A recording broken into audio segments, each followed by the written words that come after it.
অনেকে কমেন্ট করছে ইলেকশন করলো ভাই আর ভাইরাল হলো ভাই, তো এটাই আমার কাছে আনন্দ।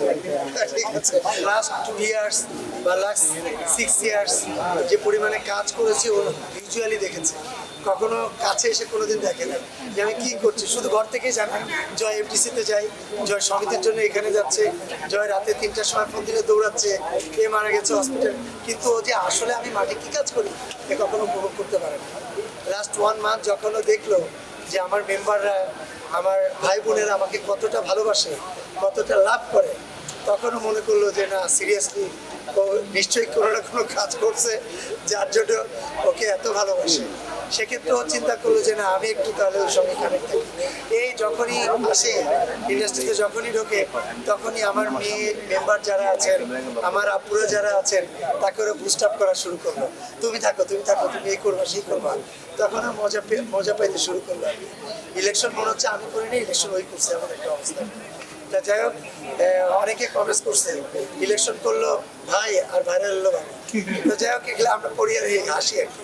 তো যখন এনজয় করছে, আমি যে এগুলো করছি, আমি যে সেবা করতেছি, দৌড়াচ্ছি, সবার জন্য কাছে যাচ্ছি, কানেক্ট হচ্ছি, ম্যান টু ম্যান কানেক্ট হচ্ছে, এটা তো এনজয় করছে। তো ওই হিসাবে সবাই মোটামুটি অনেকেই জানতো আমার ওয়াইফ তো মানে নেই, কিন্তু কাছে থেকে কেউ কখনো এভাবে কানেক্ট করতে পারে না। এই 1 মাস ধরে যেভাবে কানেক্ট হয়েছে, এটা তো অনেক বেশি আবেগ আপ্লুত হয়ে গেছে।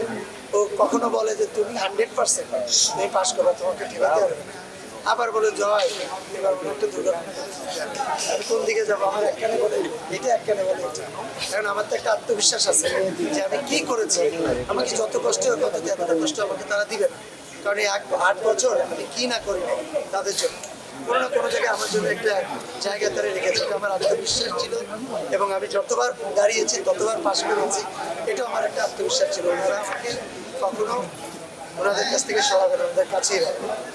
পরে যখন ঘোরাচ্ছে, যখন 11th আওয়ার আসছে, তখন ও বলছে যে না তুই পাশ করে দেয়, সবসময় পাশ করে ইলেকশনের আগের দিন আবার বলে না তোমার মনে হয় ব্যবসা। কারণ কি কোন যন্ত্রণা করছি আমি, এখানে তো অনেকে সাপোর্ট করে, ঘরে যাওয়ার পরে যখন আমি আরো ট্রাই করবো, আরো কিভাবে কানেক্ট করা যায়, কিভাবে আরো মেম্বারদের মন জয় করা যায়। ভালো করছে আমরা, আমার ভয় দেখে আরো বেশি কাজ করার জন্য উৎসাহ দেখাচ্ছে। এটা খুব ভালো করছে আমার জন্য।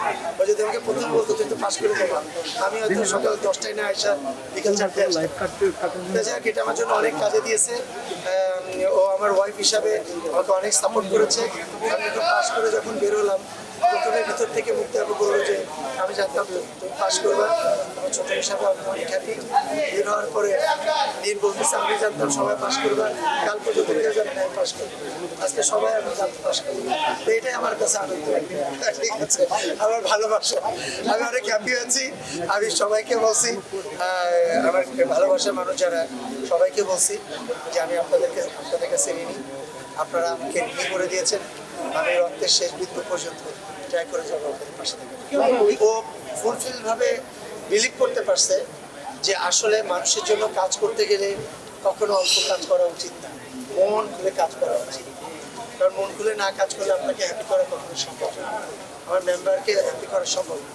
তা সেক্ষেত্রে অনেক হ্যাপি, ও অনেক এক্সাইটেড ছিল কী হবে না হবে।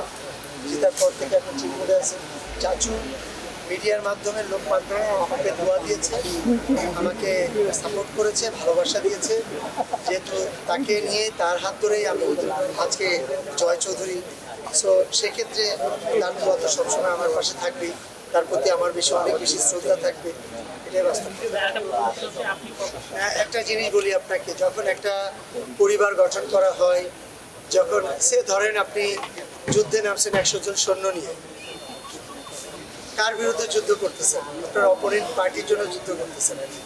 তো এর ভিতরে 5 জন সৈন্য 10 জন সৈন্য মারা গেছে, তখন ওই 5 জনের ভিতরে ওই পার্টি থেকে 10 জন সৈন্য বেঁচে আছে, বাকিরা সবাই মারা গেছে। ওই 10 জন যখন আপনার সঙ্গে এসে হাত মিলাবে, তখন কি অ্যাকচুয়ালি কি সত্যি কি আপনি এভাবে কাজ করতে পারবেন? কখনো পারবেন না। এখন আমার এখানে আর একটা জিনিস হয়ে গেছে, আমরা তো সবাই যুদ্ধ করতেছি সমিতি মেম্বারদের সেবা দান করার জন্য, তাই না? আমাদের উচিত তো সেবা দান করা, সমিতি একটাই টার্গেট মেম্বারদেরকে সেবা দান করা। তা সেক্ষেত্রে সত্যি যদি তারা সেবা দান করতে চায়, তারা অবভিয়াসলি তারা আমাদের সাথে, আমি সবাইকে ওয়েলকাম, আমি আমার হৃদয় উজাড় করে দিয়ে তাদেরকে সাপোর্ট করব। আমার তরফ থেকে কোনো না নাই। শুধু তাই না, যারা ফেল করেছে তাদেরকেও আমি আমার ক্যাবিনেটে বিভিন্ন উপকমিটিতে আনবো, কমিটিতে এনে তাদেরকে কাজ দেব। সত্যি যদি তারা আমার মেম্বারদেরকে সেবা করতে চায়, সেক্ষেত্রে আমার মনে হয় তারা আমার অফারটাকে গ্রহণ করবে। আর যদি সেবা করতে না চায়, টোটালটাই যদি নাটক থাকে, তাহলে তো সবাই দেখবে আসলে।